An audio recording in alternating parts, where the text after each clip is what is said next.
Pemirsa, data ketenagakerjaan Amerika Serikat yang secara tak terduga kuat pada Januari mengurangi peluang The Fed untuk memangkas suku bunga. Pelaku pasar menurunkan probabilitas pemangkasan suku bunga pada Juni menjadi di bawah 50%. Padahal sebelumnya Juni dianggap sebagai waktu paling memungkinkan untuk pelonggaran berikutnya.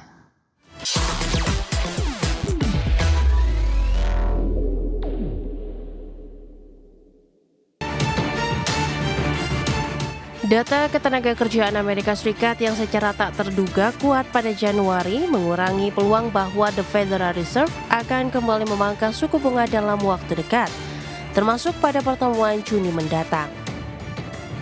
Laporan yang dirilis 11 Februari menunjukkan penambahan 130.000 lapangan kerja sepanjang Januari, sementara tingkat pengangguran turun menjadi 4,3%. Angka tersebut meredakan kekhawatiran atas kenaikan pengangguran yang sebelumnya mendorong The Fed memangkas suku bunga 3 kali hingga akhir 2025 sebelum mengambil jeda pada Januari. Pejabat The Fed dalam rapat kebijakan Januari sebelumnya juga telah menyinggung tanda-tanda stabilisasi ekonomi sebagai alasan untuk mempertahankan suku bunga tetap.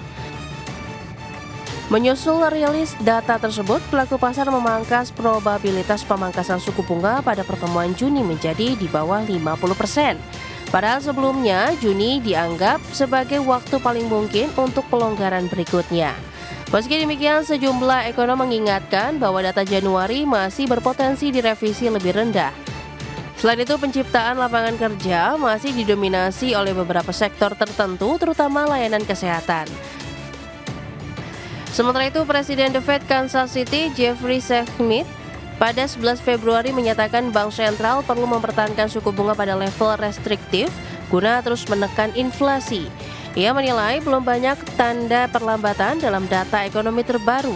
Di sisi lain, Presiden Donald Trump kembali menyerukan pemangkasan suku bunga lebih lanjut. Dalam unggahan media sosial setelah rilis data, ia menyebut angka ketenagakerjaan sebagai great job numbers dan mengatakan Amerika seharusnya memiliki suku bunga terendah secara global. Berbagai sumber, IDX Channel. Pemirsa, harga emas merosot pada perdagangan Kamis dan menyentuh level terendah dalam hampir satu pekan setelah data ketenagakerjaan Amerika Serikat yang solid meredam ekspektasi pemangkasan suku bunga The Fed dalam waktu dekat. Harga emas spot anjlok 2,8% ke level $4.938 per ons, sedangkan harga emas berjangka Amerika Serikat untuk kontrak pengiriman April ditutup turun 2,9% ke level $4.948. Tekanan terhadap emas juga dipicu oleh data ekonomi terbaru yang menunjukkan pasar tenaga kerja Amerika memulai tahun ini dengan kondisi yang lebih kuat dari perkiraan. Data memperlihatkan pemirsa non-farm payrolls bertambah 130.000 pekerjaan sepanjang bulan Januari dan tingkat pengangguran juga menurun menjadi 4,3%. Kondisi tenaga kerja yang solid dinilai memperkuat keyakinan The Fed untuk mempertahankan suku bunga pada level tinggi lebih lama guna memastikan inflasi terus melandai. Pelaku pasar kini menantikan rilis data inflasi Amerika pada Jumat yang diharapkan memberikan petunjuk lebih lanjut mengenai arah kebijakan moneter The Fed.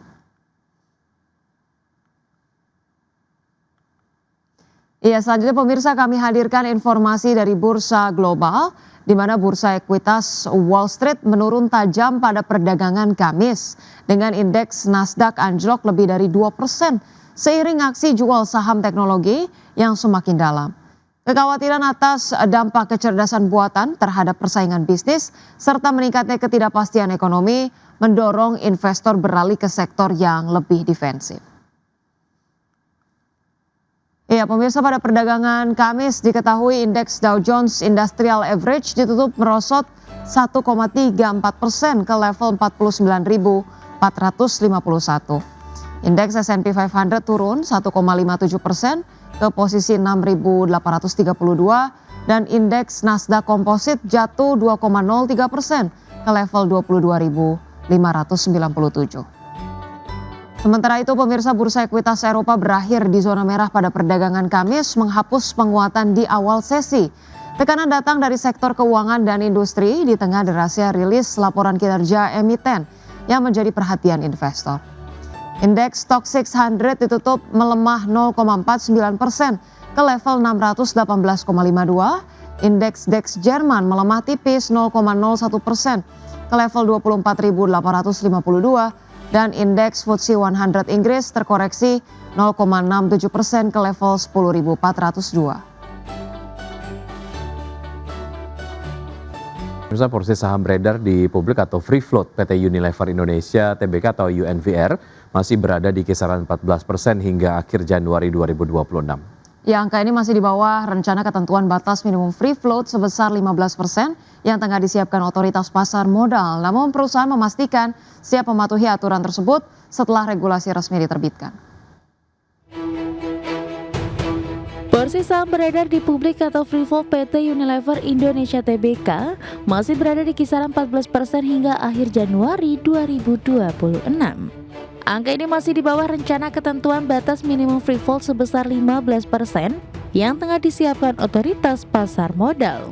Namun perusahaan memastikan siap mematuhi aturan tersebut setelah regulasi resmi diterbitkan. Berdasarkan data RTI komposisi kepemilikan saham Unilever Indonesia, per 31 Januari didominasi oleh pemegang saham pengendali sebesar 84,99%. Sementara masyarakat non-warkat memegang 14,6%, masyarakat warkat 0,51%, dan saham treasury 0,44%. Kondisi ini membuat total free float perseroan masih sedikit di atas 14%. Direktur Keuangan Unilever Indonesia Nada Clau menjelaskan rendahnya free float berkaitan dengan aksi korporasi pembelian kembali saham atau buyback yang dilakukan sebelumnya. Meski demikian, perusahaan menyatakan menyadari rencana kebijakan batas minimum 15% dan akan menyesuaikan struktur kepemilikan setelah detail aturan resmi diterima. Manajemen menegaskan komitmen untuk mematuhi seluruh ketentuan pasar modal yang berlaku. Di sisi kinerja, Unilever Indonesia mampu membuka hasil solid sepanjang 2025. Laba tercatat 7,64 triliun rupiah, melonjak 126,82% secara tahunan dibandingkan 3,36 triliun rupiah pada tahun sebelumnya. Penjualan bersih mencapai 31,94 triliun rupiah, naik 4,34% dengan kontribusi terbesar dari segmen kebutuhan rumah tangga dan perawatan tubuh sebesar 23,35 triliun rupiah, serta makanan dan minuman 8,58 triliun rupiah. Berbagai sumber, IDX Channel. Pemirsa, PT Era Jaya Swasembada Tbk memastikan ekspansi toko baru tetap berjalan pada tahun 2026 dengan alokasi terbanyak pembukaan retail gadget.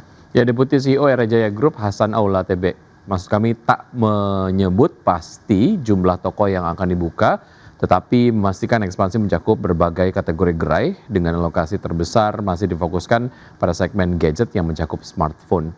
Menurutnya strategi ini mencerminkan posisi ponsel sebagai kontributor utama penjualan manajemen Era Jaya melihat kuartal 1 2026 sebagai periode yang relatif kuat bagi kinerja perseroan.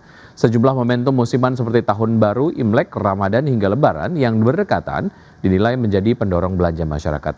Namun tantangan diperkirakan terasa pada kuartal 2 tahun 2026, minimnya momentum musiman serta kebutuhan masyarakat untuk pengeluaran pendidikan berpotensi menahan belanja konsumtif. Untuk mengantisipasi perlambatan tersebut, perseroan tengah menyiapkan berbagai program promosi dan kerjasama guna menjaga daya beli dan trafik penjualan.